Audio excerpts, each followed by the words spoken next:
Assalamualaikum warahmatullahi wabarakatuh. Shalom, Om Swastiastu, Namo Buddhaya, salam kebajikan untuk kita semua. Perkenalkan, nama saya Teresya Yunita. Pada video kali ini saya akan mempresentasikan materi hukum pidana mengenai percobaan dan penyertaan. Pada dasarnya, peraturan perundang-undangan tidak memberikan definisi tentang apa yang dimaksud dengan tindak pidana percobaan. Namun, jika mengacu pada arti kata sehari-hari, percobaan diartikan sebagai menuju ke sesuatu hal, tapi tidak sampai kepada hal yang dituju itu. Atau dengan pengertian lain, hendak berbuat sesuatu sudah dimulai tetapi tidak selesai. Kemudian, menurut John Rameling, percobaan adalah suatu tindakan yang diikhtiarkan untuk mewujudkan sesuatu yang menurut undang-undang dikategorikan sebagai suatu kejahatan. Namun, tindakan tersebut tidak berhasil mewujudkan tujuan semula yang hendak dicapai tersebut. Contoh dari tindak pidana percobaan ini adalah, misalnya seseorang yang hendak melakukan pembunuhan kepada orang lain, namun orang tersebut ternyata tidak meninggal dunia. Atau saat seseorang bermaksud untuk melakukan pencurian, tetapi tidak sampai dapat mengambil barang yang ingin dicurinya tersebut. Ketentuan terkait percobaan ini juga diatur dalam KUHP lama, yaitu pasal 53 yang berisi 1. Mencoba melakukan kejahatan dipidana, jika niat untuk itu telah ternyata dari adanya permulaan pelaksanaan dan tidak selesainya pelaksanaan itu, bukan semata-mata disebabkan karena kehendaknya sendiri. 2. Maksimum pidana pokok terhadap kejahatan dalam hal percobaan dikurangi sepertiga. 3. Jika kejahatan diancam dengan pidana mati atau pidana penjara seumur hidup, dijatuhkan pidana penjara paling lama 15 tahun. 4. Pidana tambahan bagi percobaan sama dengan kejahatan selesai. Kemudian, ketentuan percobaan juga diatur dalam pasal 17 Undang-Undang Nomor 1 Tahun 2023 yang berisi 1.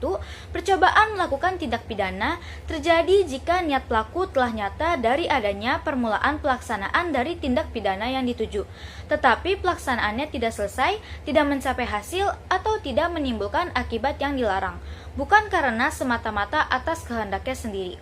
2. Permulaan pelaksanaan sebagaimana dimaksud pada ayat 1 terjadi jika perbuatan yang dilakukan itu diniatkan atau ditujukan untuk terjadinya tindak pidana dan perbuatan yang dilakukan langsung berpotensi menimbulkan tindak pidana yang dituju.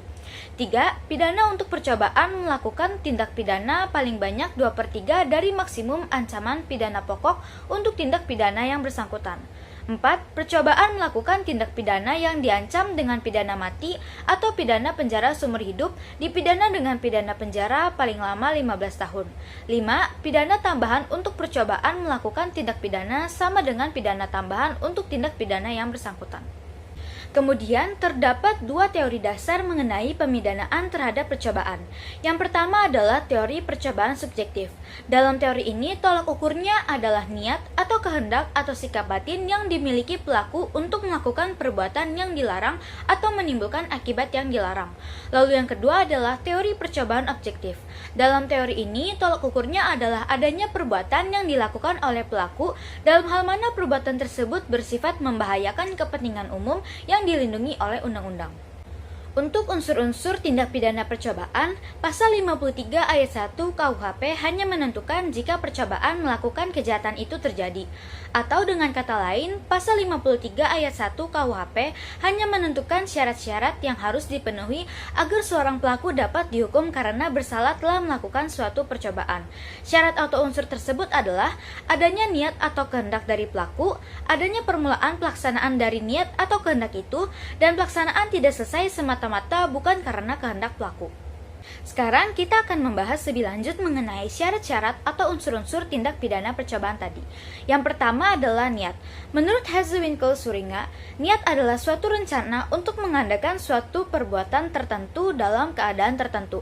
Dalam rencana itu selalu mengandung suatu yang dikehendaki atau mungkin pula mengandung bayangan tentang cara mewujudkannya, yaitu akibat tambahan yang tidak dikehendaki tetapi dapat direka-reka akan timbul. Maka jika rencana tadi dilaksanakan, pada umumnya para ahli hukum pidana sependapat bahwa niat mencakup semua bentuk kesengajaan yang meliputi sengaja sebagai maksud, sengaja dengan kesadaran tentang kepastian atau keharusan, dan sengaja dengan kesadaran tentang kemungkinan atau dolus eventualis. Yang kedua, permulaan pelaksanaan atau begin van uitvoering. Pada dasarnya, niat yang ada harus diwujudkan dalam suatu permulaan pelaksanaan. Permulaan pelaksanaan sangat penting diketahui untuk menentukan apakah telah terjadi suatu percobaan melakukan kejahatan atau belum. Sejak seseorang mempunyai niat sampai kepada tujuan perbuatan yang dikehendaki, biasanya terdiri dari suatu rangkaian perbuatan, sehingga dalam hal ini dapat dilihat perbedaan antara permulaan pelaksanaan dengan perbuatan persiapan. R. Susilo menjelaskan bahwa perbuatan sudah boleh dikatakan sebagai perbuatan pelaksanaan apabila orang telah mulai melakukan suatu anasir atau elemen dari peristiwa pidana. Jika orang belum memulai dengan melakukan suatu anasir atau elemen ini, maka perbuatannya itu masih harus dipandang sebagai perbuatan persiapan. Mengenai perbuatan pelaksanaan dan perbuatan persiapan, Profesor Dr. Wiryono Projodikoro dalam bukunya, yaitu Asas-Asas Hukum Pidana di Indonesia, menyebutkan beberapa pendapat sebagai berikut. Yang pertama, Van Hamel menganggap ada perbuatan pelaksanaan apabila perbuatan menggambarkan ketetapan dari kehendak untuk melakukan tindak pidana. Yang kedua, Zevenbergen menganggap percobaan ada apabila kejadian hukum itu sebagian sudah terjelma atau tampak. Yang terakhir, pelaksanaan tidak selesai semata-mata bukan karena kehendak pelaku. Dalam hal ini tidak merupakan suatu percobaan jika seseorang yang semula telah berkeinginan untuk melakukan tindak pidana dan niatnya telah terwujud dalam suatu bentuk permulaan pelaksanaan, tetapi disebabkan oleh sesuatu hal yang timbul dari dalam diri orang tersebut yang secara sukarela mengundurkan diri dari niatnya semula. Sebagai contoh, apabila seseorang berniat akan berbuat kejahatan dan ia telah mulai melakukan kejahatan tersebut, akan tetapi karena timbul rasa menyesal dalam hati, ia mengurungkan perbuatannya, sehingga kejahatan tadi tidak sampai selesai. Maka ia tidak dapat dihukum atas percobaan atas kejahatan itu, karena tidak jadinya kejahatan itu karena atas kemauannya sendiri. Berbeda jika tidak selesainya kejahatan adalah karena tidak sengaja ketahuan oleh polisi atau orang lain, maka ia dapat dihukum karena hal yang mengurungkan kejahatannya ada di luar kemauannya. Serupa dengan unsur-unsur dalam KUHP lama, unsur-unsur tindak pidana percobaan apabila dilihat menurut pasal 17 ayat 1 Undang-Undang Nomor 1 Tahun 2023 adalah niat pelaku telah nyata, adanya permulaan pelaksanaan, pelaksanaannya tidak selesai, tidak mencapai hasil atau tidak menimbulkan akibat yang dilarang, bukan karena semata-mata atas kemauannya sendiri. Sebagai contoh kasus, dapat dilihat dalam putusan PN Sibolga nomor 94 Pit B 2013 PNSBG, perbuatan terdakwa dalam kasus ini telah memenuhi unsur tindak pidana percobaan pencurian dari pasal 362 KUHP, Jo pasal 53 ayat 1 KUHP. Unsur-unsurnya adalah sebagai berikut. Yang pertama, barang siapa, yakni orang atau subjek hukum yang melakukan tindak pidana, yang mana pada kasus ini adalah terdakwa. 2. Mencoba melakukan mengambil barang sesuatu, yakni selama pemeriksaan di persidangan terdapat fakta-fakta hukum dari keterangan saksi-saksi dan pengakuan terdakwa sendiri bahwa terdakwa mengambil 3 buah tabung gas LPG dan 1 buah jerigen minyak solar sebanyak 22 liter dan perbuatan terdakwa tersebut diketahui oleh orang yang berada di tempat tersebut sehingga barang-barang yang diambil oleh terdakwa tersebut belum sempat dimilikinya. 3. Mengambil sesuatu barang yang sebagian atau seluruhnya milik orang lain, yaitu sebanyak 3 buah tabung gas LPG dan 1 buah jerigen minyak solar sebanyak 22 liter milik saksi korban dibawa oleh terdakwa. 4. Dengan maksud untuk dimiliki dengan melawan hak, yaitu tindakan yang dilakukan oleh terdakwa dilakukan tanpa sepengetahuan dan izin dari saksi korban selaku pemilik barang.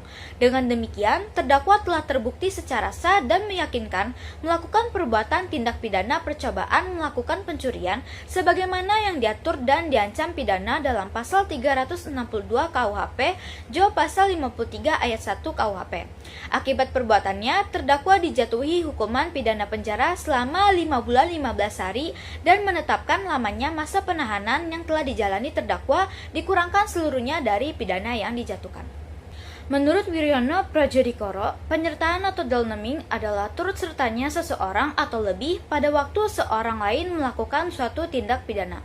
KUHP tidak memberikan pengertian tentang penyertaan, tetapi hanya bentuk-bentuk penyertaan sebagaimana disebutkan di dalam pasal 55 dan pasal 56 KUHP. Di dalam beberapa literatur disebutkan bahwa penyertaan disamakan dengan satu istilah, yaitu turut serta dalam peristiwa pidana yang digunakan oleh Tresna. Pernyataan menurut sifatnya yang berdasarkan doktrin terdiri atas dua jenis, yaitu pernyataan yang berdiri sendiri dan pernyataan yang tidak berdiri sendiri. Bentuk dari pernyataan yang berdiri sendiri adalah mereka yang melakukan dan yang turut serta melakukan tindak pidana. Pertanggungjawaban masing-masing peserta dinilai sendiri-sendiri atas segala perbuatan yang dilakukan. Sedangkan bentuk dari pernyataan yang tidak berdiri sendiri adalah pemujuk, pembantu, dan yang menyuruh untuk melakukan tindak pidana. Pertanggungjawaban dari peserta yang satu digantungkan pada perbuatan peserta lain. Apabila peserta satu dihukum, yang lain juga akan dihukum. Penyertaan dibagi menjadi dua pembagian besar, yaitu pembuat atau dader yang dijelaskan dalam pasal 55 KUHP yang terdiri dari pelaku atau plager, yang menyuruh melakukan atau doing plager, yang turut serta melakukan atau made plager, dan penganjur atau witlocker. Dan yang kedua adalah pembantu atau made plistige yang dijelaskan dalam pasal 56 dan 57 KUHP yang terdiri dari pembantu pada saat kejahatan dilakukan dan pembantu sebelum kejahatan dilakukan. Pelaku adalah orang yang melakukan sendiri perbuatan yang memenuhi perumusan delik dan dipandang paling bertanggung jawab atas kejahatan. Pelaku adalah orang yang memenuhi semua unsur delik, baik dalam bentuk percobaan maupun persiapannya, termasuk bila dilakukan lewat orang-orang lain atau bawahan mereka. Pemenuhan unsur tindak pidana yang menentukan seorang sebagai pelaku tindak pidana tidak selalu harus memenuhi seluruh unsur tindak pidana, melainkan juga seorang yang menjadi penyebab timbulnya tindak pidana. Orang yang menyuruh melakukan atau doing plager adalah orang yang melakukan suatu perbuatan tindak pidana dengan perantaraan orang lain. Jadi perantara di sini hanya merupakan sebagai alat saja yang dikendalikan oleh si penyuruh. Dalam hal ini ada dua pihak, yakni orang yang menyuruh dan orang yang disuruh. Unsur-unsur pada doing plager adalah alat yang dipakai adalah manusia, alat yang dipakai berbuat, dan alat yang dipakai tidak dapat dipertanggungjawabkan. Orang yang turut serta atau made plager adalah orang yang dengan sengaja turut berbuat atau turut mengerjakan terjadinya sesuatu. Oleh karena itu, kualitas masing-masing peserta tindak pidana adalah sama. Turut mengerjakan sesuatu, yaitu mereka memenuhi rumusan delik, salah satu memenuhi rumusan delik, atau masing-masing hanya memenuhi sebagian rumusan delik.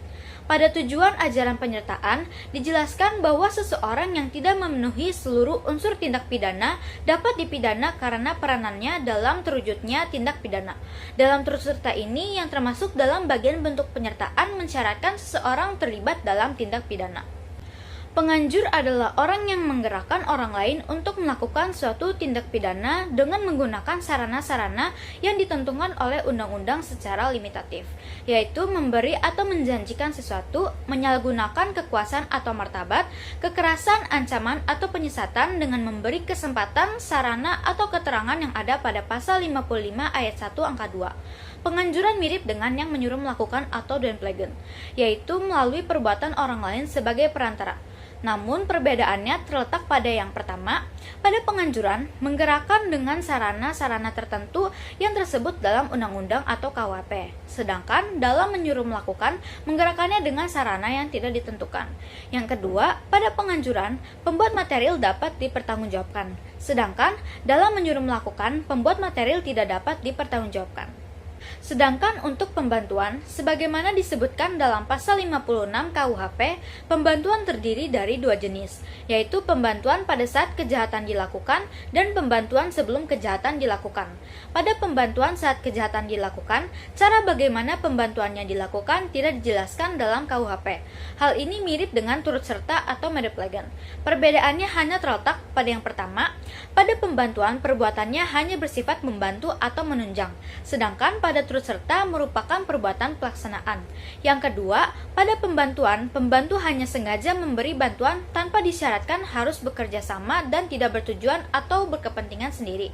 Sedangkan dalam turut serta, orang yang turut serta sengaja melakukan tindak pidana dengan cara bekerja sama dan mempunyai tujuannya sendiri. Yang ketiga, pembantuan dalam pelaksanaan tidak dipidana yang ada dalam pasal 60 KUHP, sedangkan turut serta dalam pelanggaran tetap dipidana. Yang keempat, maksimum pidana pembantu adalah maksimum pidana yang bersangkutan dikurangi sepertiga, sedangkan turut serta dipidana sama. Untuk pembantuan sebelum kejahatan dilakukan, pembantuannya dilakukan dengan cara memberi kesempatan, sarana, atau keterangan. Hal ini mirip dengan penganjuran atau whitelocking. Perbedaannya hanya ada pada niat atau kehendak. Pada pembantuan, kehendak jahat pembuat material sudah ada sejak semula atau tidak ditimbulkan oleh pembantu. Sedangkan dalam penganjuran, kehendak melakukan kejahatan pada pembuat material ditimbulkan oleh si penganjur. Berbeda dengan pertanggungjawaban pembuat yang semuanya dipidana sama dengan pelaku, pembantu dipidana lebih ringan daripada pembuatnya, yaitu dikurangi sepertiga dari ancaman maksimal pidana yang dilakukan sebagaimana yang dijelaskan dalam pasal 57 ayat 1 KUHP. Jika kejahatan diancam dengan pidana mati atau pidana seumur hidup, pembantu dipidana penjara maksimal 15 tahun. Namun terdapat juga beberapa catatan pengecualian. Selain itu terdapat pula beberapa kondisi di mana pembantu akan dipidana lebih berat daripada si pembuat, yang mana kondisi-kondisi tersebut juga sudah diatur dan dijelaskan dalam undang-undang. Sebagai contoh kasus, dapat kita lihat dalam kasus pernyataan tindak pidana kekerasan yang mengakibatkan matinya seseorang dalam putusan nomor 144 Pit B 2016 PN JBG. Dalam kasus ini, unsur-unsur yang terpenuhi adalah yang pertama, unsur barang siapa. Unsur ini yang terpenuhi adalah terdakwa 1 Sukarni bin Jasmin bersama-sama dengan terdakwa 2 Suyanto Effendi bin Sumastian. Unsur kedua yaitu unsur dengan sengaja. Kekerasan yang dilakukan terhadap korban Muhammad Imron terjadi di beberapa titik anatomi tubuh yang dilakukan oleh para terdakwa dan berpotensi kematian. Dengan demikian, unsur dengan sengaja telah terpenuhi juga. Lalu, yang ketiga adalah unsur di muka umum bersama-sama melakukan kekerasan terhadap orang atau barang. Apa yang dilakukan oleh terdakwa yaitu dengan memukul menggunakan tangan, menendang dan menyeret Muhammad Imron adalah suatu bentuk kekerasan terhadap orang, dan oleh karena perbuatan tersebut dilakukan di rumah terdakwa 1 Sukari yang merupakan tempat umum karena orang dapat melihat dan menuju tempat tersebut sehingga merupakan tempat umum. Pemukulan tersebut selain dilakukan oleh terdakwa juga dilakukan oleh Sugiono, Pasis, Suirio, Sogol, Kois, Hadi, Udin, Kain, serta Karyono, sehingga kekerasan tersebut dilakukan secara bersama-sama, sehingga unsur ini juga telah terpenuhi. Yang keempat, unsur yang mengakibatkan kematian. Korban Muhammad Imron meninggal dunia akibat pendarahan pada dasar tengkorak dan selaput laba-laba jaringan otak yang diakibatkan karena persentuhan dengan benda tumpul sesuai hasil visum yang keluar pada tanggal 2 Februari 2016 yang dikeluarkan dari rumah sakit umum. Oleh karena itu, unsur ini juga sudah terpenuhi bahwa sesuai fakta terdakwa melakukan unsur yang mengakibatkan kematian. Kesimpulannya, tindakan hukum yang berlaku terhadap kasus kekerasan yang dilakukan secara bersama-sama atau berkeroyok dan menyebabkan matinya seseorang terjadi di Dusun Ngudi RT 33 RW 09 Desa Tugu Sumbejo, Kecamatan Peterongan, Kabupaten Jombang. Majelis Hakim memutuskan yang didakwa yaitu 1 Sukarni bin Jasmin bersama-sama dengan terdakwa 2 Suyanto Effendi bin Sumarman, masing-masing terdakwa dijatuhi hukuman pidana 8 tahun penjara. Hal ini sesuai dengan pasal 338 KUHP dan Jo pasal 55 ayat 1 dan pasal 170 ayat 2 ketiga KUHP. Sekian penjelasan dari saya. Mohon maaf bila ada kata-kata atau perbuatan saya yang kurang berkenan atau salah. Mohon dimengerti. Sekian dan terima kasih.